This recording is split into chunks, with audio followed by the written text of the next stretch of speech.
नमस्कार दोस्तों, राकेश तिवारी चैनल में आप सभी का स्वागत है। दोस्तों, महाशिवरात्रि आ रहा है तो मैं आप सब लोगों को महाशिवरात्रि से जुड़ी कुछ बातें बताना चाहता हूं।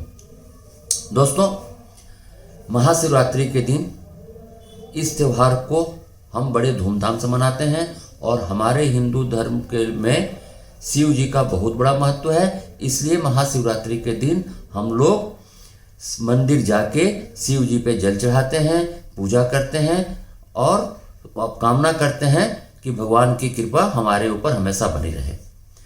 दोस्तों, ऐसा देखा गया है कि शिवरात्रि के दिन कुछ लोग मंदिर नहीं जा पाते, अनेक कारण हो सकते हैं। तो वो लोग घर में ही शिव जी की पूजा करते हैं, जल अभिषेक करते हैं और प्रार्थना करते हैं कि भगवान की कृपा उनके ऊपर बनी रहे। दोस्तों, इसमें कोई बुराई नहीं है। घर में आप शिव जी की पूजा कीजिए, मंदिर में कीजिए। नहीं जा सकते हैं तो घर में शिवलिंग पे आप जल चढ़ाइए और प्रार्थना कीजिए।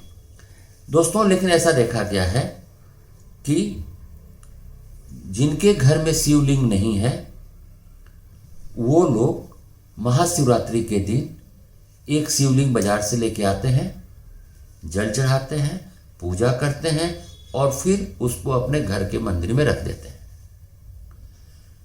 उसके बाद उसके शिवलिंग की नित्य पूजा नहीं करते, जो कि गलत है। तो दोस्तों, मैं आज इस वीडियो के माध्यम से आपको बताना चाहता हूं कि अगर आपके घर में शिवलिंग है तो आपको किन किन बातों का ध्यान रखना चाहिए। दोस्तों, शिवलिंग की पूजा करना बहुत ही प्रभावी माना गया है, लेकिन शिवलिंग की जब हम पूजा करते हैं तो उसका ध्यान ये रखना चाहिए कि घर में अगर आपके शिवलिंग है तो आपको नित्य पूजा करनी चाहिए और शिव जी के ऊपर जल चढ़ाना चाहिए। ऐसा माना जाता है दोस्तों कि शिवलिंग से लगातार ऊर्जा निकलती रहती है, इसलिए उस ऊर्जा को शांत रखने के लिए शिव जी को जल चढ़ाना चाहिए। और ये भी कहा जाता है दोस्तों कि भगवान को आप और कुछ मत चढ़ाइए, हमारे शिव जी को एक लोटा जल चढ़ा दीजिए, उससे वो प्रसन्न हो जाते हैं। इसका कारण यही है दोस्तों कि उनके लिंग से हमेशा जो ऊर्जा निकल रही है उसको शांति मिल जाती है। तो दोस्तों, आपके घर में अगर शिवलिंग है तो आप उसके नित्य पूजा कीजिए, उनके ऊपर जल चढ़ाइए। बहुत से लोग शिवलिंग के ऊपर जलधारा रखते हैं। अगर आप जलधारा रख सकते हैं तो बहुत अच्छी बात है। अगर आप जलधारा नहीं रखते हैं तो कोई दिक्कत नहीं, आप रोज सुबह जब पूजा करते हैं तो उस समय जल चढ़ा दीजिए। ये तो हुई आपको नित्य पूजा की बात। अब महाशिवरात्रि के दिन अगर आपके पास शिवलिंग नहीं है और जैसा कि मैं बताया कि एक दिन के लिए शिवलिंग लाना गलत है, तो हम क्या करें।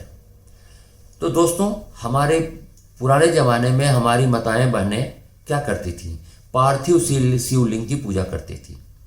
तो अगर आपके घर में शिवलिंग नहीं है, आप शिव की रोज पूजा नहीं कर रहे हैं, कोई दिक्कत नहीं। आप मिट्टी का पार्थिव शिवलिंग बनाइए, शिव परिवार बनाइए। दोस्तों, जब भी पार्थिव शिवलिंग बनता है तो उनका परिवार बनना जरूरी है और शिव जी का 11 रुद्र बनना जरूरी है। आप किसी पंडित से पूछ सकते हैं कि पार्थिव शिवलिंग कैसे बनाते हैं। आप मिट्टी का पार्थिव शिवलिंग बनाइए, उसका जल अभिषेक कीजिए, पूजा कीजिए और पूजा करने के बाद थोड़ी देर बाद उस पार्थिव शिवलिंग को किसी पीपल पेड़ के नीचे आप जाके उसको विसर्जित कर दीजिए। पार्थिव लिंग का विसर्जन के लिए दोस्तों पीपल का ही पेड़ बताया गया है, इसलिए कहीं ना कहीं पीपल का पेड़ तो मिल ही जाता है। आप जब अगर पार्थिव शिवलिंग की पूजा करते हैं तो उसके बाद जाके आप पीपल के पेड़ के नीचे उस पार्थिव शिवलिंग को विसर्जित कर दीजिए। लेकिन मेरा निवेदन है दोस्तों कि एक दिन के लिए शिवलिंग की पूजा मत कीजिए, अगर आप रोज नहीं कर सकते हैं तो। यदि अगर आपके घर में शिवलिंग है और आप रोज पूजा करने में असमर्थ हैं, कई कारण हो सकते हैं दोस्तों, आज के समय में व्यस्तता बहुत लोगों को रहती है, तो अगर आप पूजा नहीं कर पा रहे हैं तो आप किसी अच्छे पंडित से विचार विमर्श करने के बाद उस शिवलिंग को या तो मंदिर में रख दीजिए या बहते जल में प्रवाहित कर दीजिए। लेकिन आप इस कार्य को जरूर कीजिए, क्योंकि अगर आप घर में शिवलिंग रखते हैं तो आपको कम से कम एक समय जल अवश्य चढ़ाना चाहिए, नहीं तो इसके परिणाम विपरीत भी हो सकते हैं। तो आज की वीडियो में मुझे आपको यही बताना था दोस्तों। उम्मीद है कि आपको ये वीडियो पसंद आया होगा। अगर पसंद आया है तो ज़रूर इसको सब्सक्राइब कीजिए और लाइक कीजिए। मैं इसके बाद आपको एक वीडियो देने वाला हूं जिसमें मैं आपको बताऊंगा कि घर में शिवलिंग अगर रखना है तो कैसे रखना चाहिए, कौन सा शिवलिंग रखना चाहिए, और शिवलिंग की स्थापना घर में करनी चाहिए या नहीं करनी चाहिए। तो कृपया हमारे चैनल को जरूर सब्सक्राइब करें ताकि मेरा अगला वीडियो आपके पास आसानी से पहुंच सके। नमस्कार दोस्तों।